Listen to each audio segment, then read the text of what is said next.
So tonight is my second night in Rome. So ayoko nang kumain ng Filipino food muna. Para matry ko naman yung authentic na Italian food ko. Yung pasta nila, yung basta kung ano man, tingnan ko lang. Kung ano lang yung makita ko dito sa malapit. Kasi ang mga restaurants dito hanggang 11 o'clock lang. So, maghanap ko ng Italian restaurant. Yan sa harap Manila yan eh. Manila restaurant. So bukas na lang ako pupunta dyan.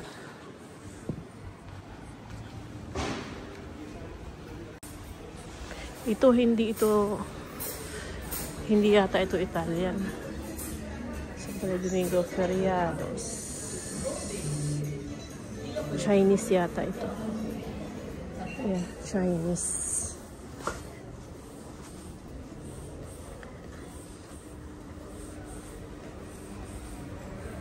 Chinese.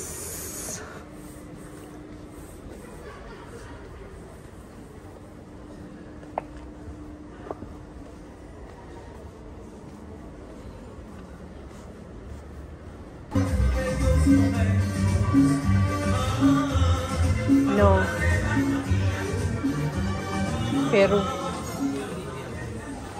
Pero ito hindi ito authentic na Italiano. Hindi ko kilala ang menu. So, nandito na ako ngayon sa Italian restaurant. Hindi ko alam yung menu. Kaya in-order ko na lang pasta. Tapos may wine na pasta na may seafood. So, tapos sabi ko, mag-wine. Red wine na kasi ang alam ko. Sabi naman ng waiter, hindi daw bagay ang red wine. Dapat kapag seafood, ang wine ay white. So, ayan na. So ito ang food ko na in-order na Italiano. Tapos may white wine kasi white wine daw ang bagay kapag seafood. So Roma. Ang hirap kumain naman naka-kutsilyo. Sarap ka man yung tahong.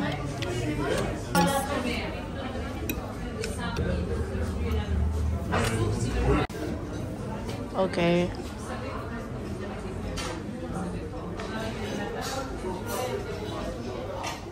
Tell me. It's okay? What's this? The best.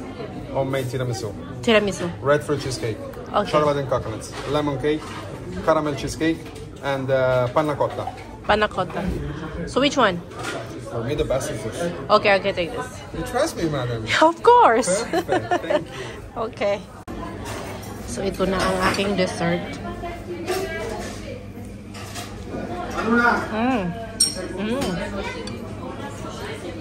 Hola.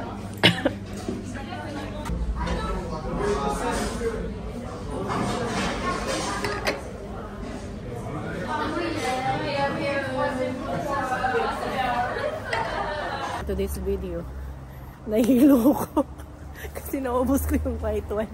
Isang basong white wine para na akong lumipad. Ang gaan ng tuhod ko. Tingnan mo yung gripo. Naiinom daw yan. Ayan. Yan yung Manila restaurant. Sa tapat lang yan ng hostel ko. Filipino may-ari. Tambayan daw yan ng mga artista.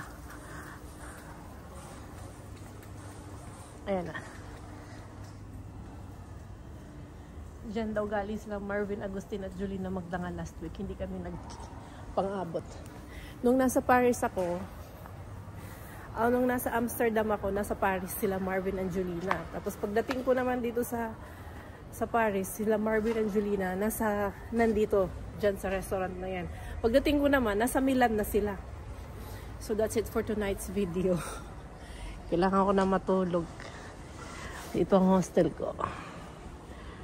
Okay, bye.